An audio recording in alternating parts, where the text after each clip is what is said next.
The ruins alone were impressive enough, but I never dreamed such a treasure lay hidden in the depths of the bounty. It may have been helpful to know this device existed, Your Excellency. My apologies. The gate was a secret I shared with none but my closest advisors. I feared for what might happen should those with ill intentions learn of its existence.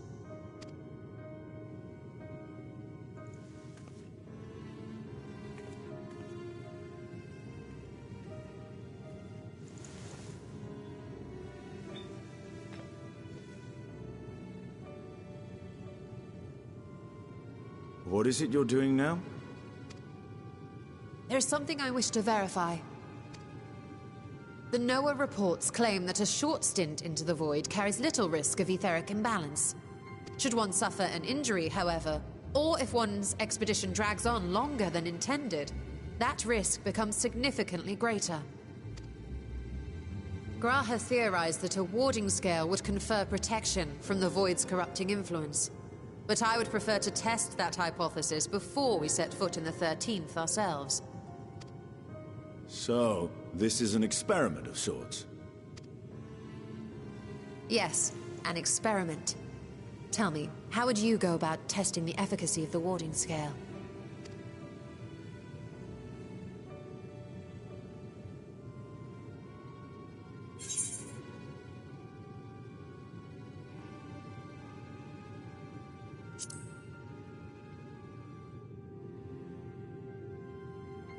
And how would you do that? The gate is still too small for any of us to pass through. Estinian is correct, which is why I've elected to send a familiar in our stead.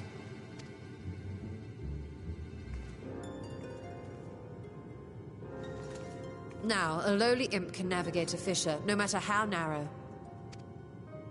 Which means an arcane entity of similar stature should be able to manage the same.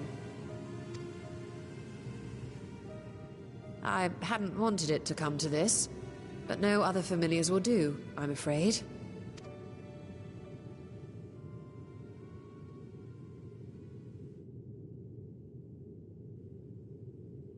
I mislike the sound of that. What manner of fiend does she mean to summon? From ocean rise and cloudbank form, from mountain spring and rainfall storm, from river flow and life be born.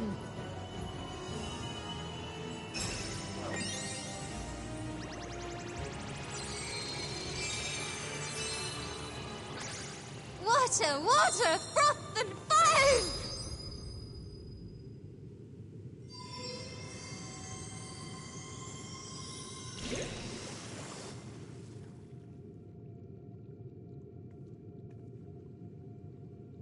Ready your arms. I fear she's been possessed. Oh, come now. That was adorable. Water, water, froth and foam! Time to play!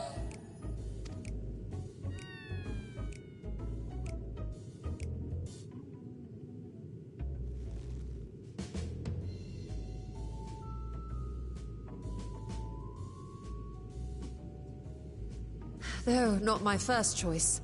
These familiars I conceived of as a child have the best chance of fitting through the gate. I only wish my younger self had considered a more dignified ending to the creation ritual.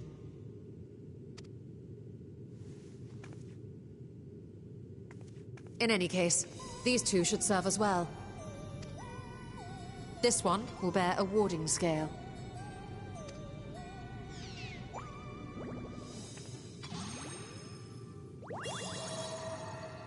And when they return from the 13th, we can observe how the talisman, or absence thereof, has affected the progress of the Void's corruption. If I could impose upon you to open the gate. Your Excellency? Ah, yes, of course. We should also be wary of void scent slipping through while we conduct our experiment. Estinian, you are to keep Nidana safe from harm. As you say. You had best be on your guard as well.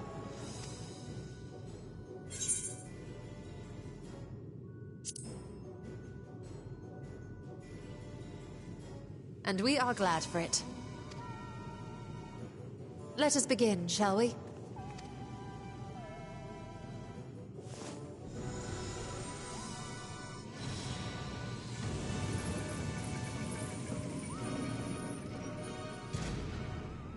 Nixies, into the void. Water, water, fresh and fair! Into shattered realms renew!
I think we've waited long enough. Nixies, return to my side!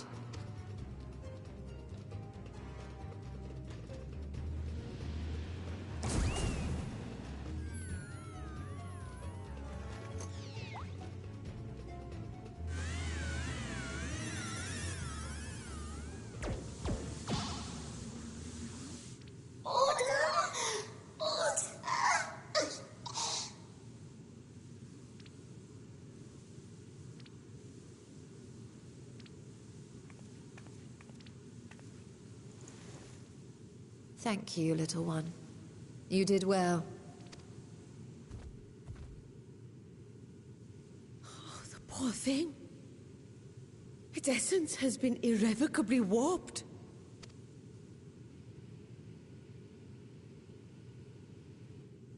I cannot lie! I want to die!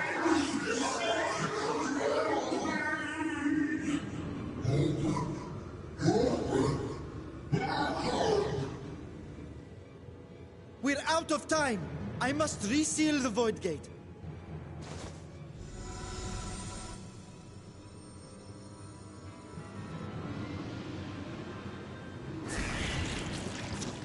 They're coming through!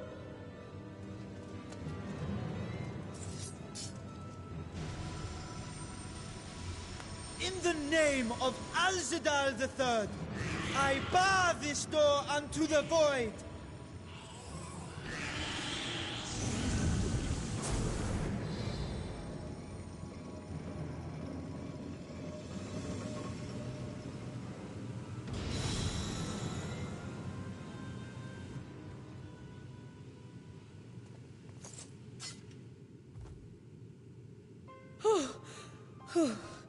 Well, that was a sharp lesson in the dangers of void gates.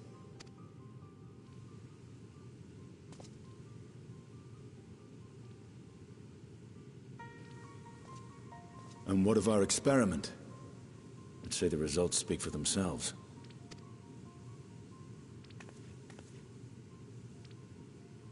The unprotected Nixie has suffered extensive etheric corruption. As Nidana observed, it's well on its way to becoming a void scent. The one merged with the talisman, however, appears unaffected. I sense no changes to its equilibrium. Rest now, little ones.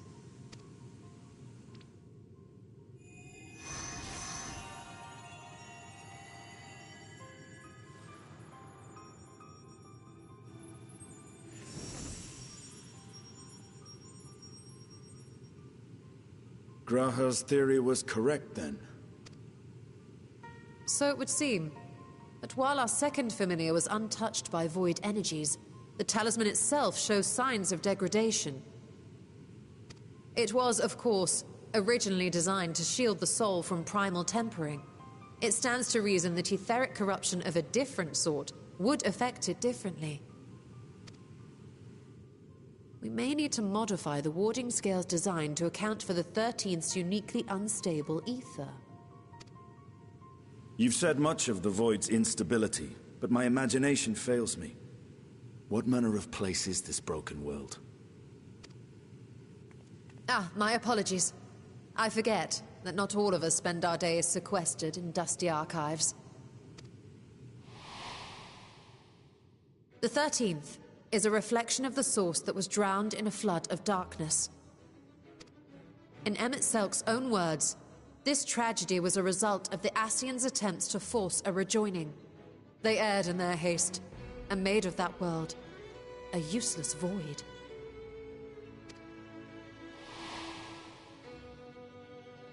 You remember Una Kalhai, the unusual child we met during our troubles with the Warring Triad. He explained the fate of the 13th thus. The champions of that ill-fated world used the stone known as Auracite to contain the power of primals. But those self-same heroes were gradually corrupted by the Auracite's bleeding energies, transforming into fiends with an endless hunger for ether. By the time anyone thought to oppose them, Light's strength had grown too feeble, and the balance of the 13th tipped into eternal darkness.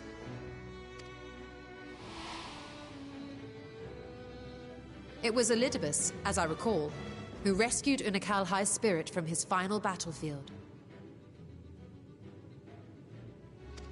But I wonder if there were others whom the emissary saved from oblivion.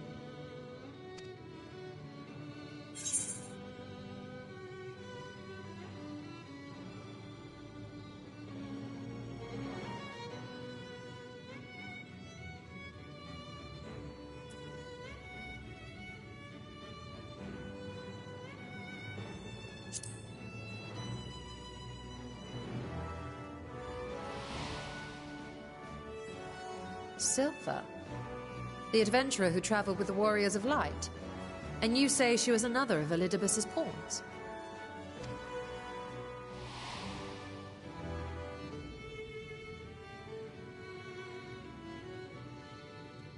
I see. So Ciela, or rather Silver, was beguiled by the same dreams of heroism as Una Kalhai. And what of your own experience? Will you tell us of what you observed during Noah's expedition?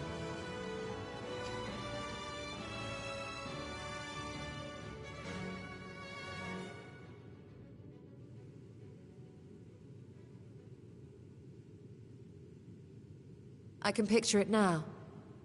The sunless, Stygian expanse, infested with legions of ether-starved monstrosities.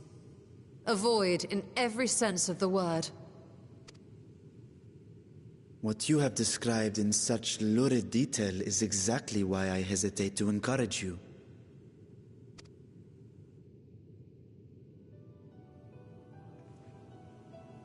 Worry not, great Vritra. Our journey into the 13th is but the first leg of a longer voyage.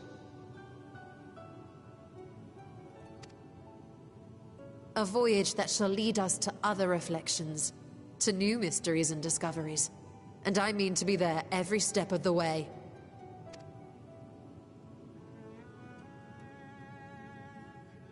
But first, I must focus on refining the warding talisman.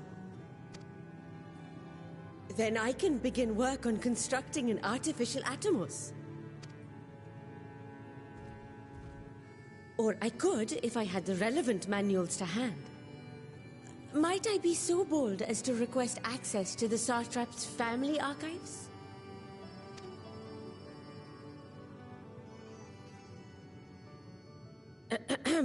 Your Excellency?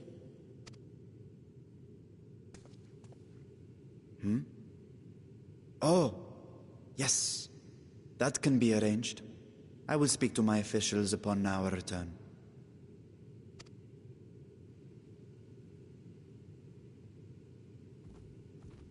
We will see you back in the city then.